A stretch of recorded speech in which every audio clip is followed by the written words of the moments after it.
Di sebuah sekolah tua yang hampir rubuh di pinggiran kota Bandung, terdapat lorong-lorong sempit yang sudah lama tidak dilewati. Tapi hanya satu lorong yang dilarang keras untuk dibuka. Lorong ketiga. Malam itu, Dani siswa baru yang iseng dan penasaran membuka pintu lorong itu. Derit pintu tua menyayat sunyi, dan hawa dingin langsung menyergap tubuhnya. Lampu senter Dani berkedip. Di ujung lorong, terlihat sesosok perempuan berpakaian seragam sekolah yang sama. Tapi wajahnya tidak punya mata.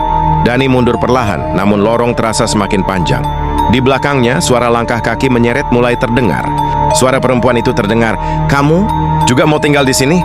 Dani berbalik, dan lorong itu menelan suaranya.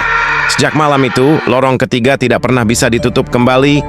Tahun 2012, seorang mahasiswi bernama Ayu pindah ke asrama tua di Jawa Tengah. Katanya, asrama ini punya aturan yang tak tertulis. Setiap penghuni tahu, jangan lewat lorong belakang setelah maghrib. Tapi, Ayu tidak percaya hal mistis. Saat ia melewatinya, dia melihat seorang perempuan berdiri, tak bergerak, lalu perlahan berbalik. Wajahnya pucat, senyumnya lebar, dan tubuhnya mengambang. Sejak malam itu, Ayu tak pernah tidur nyenyak karena sosok itu mengikutinya pulang. Dan katanya, kalau dia sudah memilihmu, kau tak akan pernah bener-bener sendiri lagi. Namaku Dira. Tahun 2018, aku menjalani koas di rumah sakit daerah kecil di Jawa Tengah. Awalnya biasa saja, sampai aku dijadwalkan jaga malam di ruang forensik. Lorong ke ruang mayat itu selalu sepi. Tapi malam itu, aku dengar suara seseorang mengerang pelan dari dalam sana. Kupikir itu suara pasien dari IGD. Tapi IGD letaknya jauh. Suara itu makin jelas seperti memanggil. Aku menempelkan telinga ke pintu besi. Lalu, ketuk, ketuk, ketuk 3 kali. Lalu hening.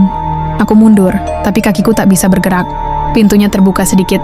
Lalu ada yang menyapa pelan. "Dira, kamu datang juga, ya?" Aku kabur ke ruang staf. Nafasku sesak, tapi ruangan itu kosong. Semua lampu padam. HP-ku mati. Komputer mati. Semua diam. Hanya suara langkah kaki dari balik lemari. Tiba-tiba, lemari itu terbuka sendiri.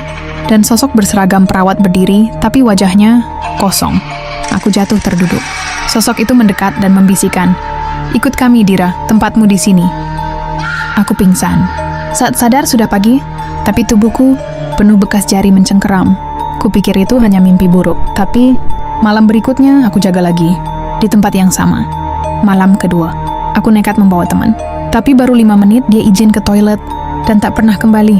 Aku mencarinya ke toilet. Lampu mati. Di dalam hanya ada suara keran bocor dan ketukan pelan dari pintu bilik terakhir.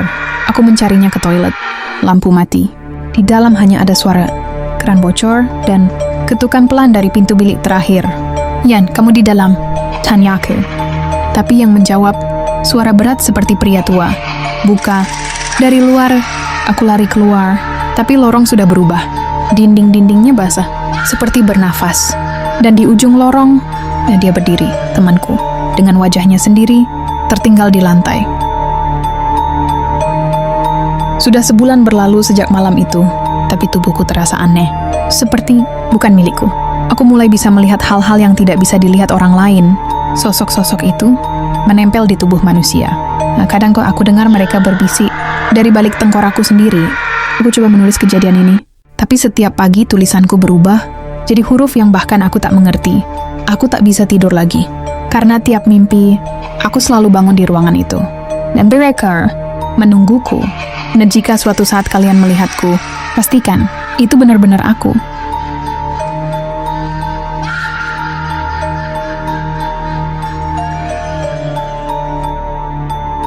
Raka tiba di rumah sakit tua. Hanya dia yang tersisa karena gedung sudah kosong. Satpam meninggalkan kunci dan pamit. Raka turun ke lantai B3, lantai yang katanya sudah tidak digunakan. Lampu berkedip dan bau menyengat tercium. Saat membuka pintu ruang operasi lama, Raka melihat bayangan seseorang berdiri membelakanginya di ujung ruangan, lalu menghilang. Pintu tiba-tiba tertutup sendiri. Lampu padam.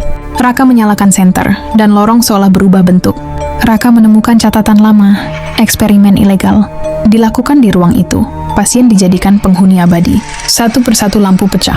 Sosok pasien abadi mengejar Raka, tubuhnya setengah terbakar, dengan tawa menusuk telinga.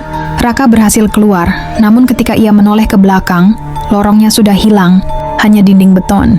Namun di kaca mobil, wajah pasien muncul di kursi belakangnya. Aku kira itu cuma mimpi. Sampai sekarang aku masih dengar langkahnya di lorong itu. Aku sedang shift malam sendirian. Sekitar jam 2 aku dengar ada suara kereta bayi bergerak sendiri. Aku keluar, tapi lorongnya jauh lebih panjang dari biasanya. Ada yang berdiri di ujung lorong. Bukan pasien, tinggi, mukanya nggak kelihatan. Tiba-tiba dia berlari ke arahku. Aku pingsan, tapi kamera CCTV tetap merekam. Dan dia berdiri di atas tubuhku selama 43 detik. Pagi harinya, jenazah bayi yang sudah dikubur di belakang puskesmas ditemukan muncul kembali di dalam ruang bersalin. Setiap jam 2 malam, kereta bayi itu masih berderit sendiri. Tapi sekarang, isinya sudah tidak kosong lagi.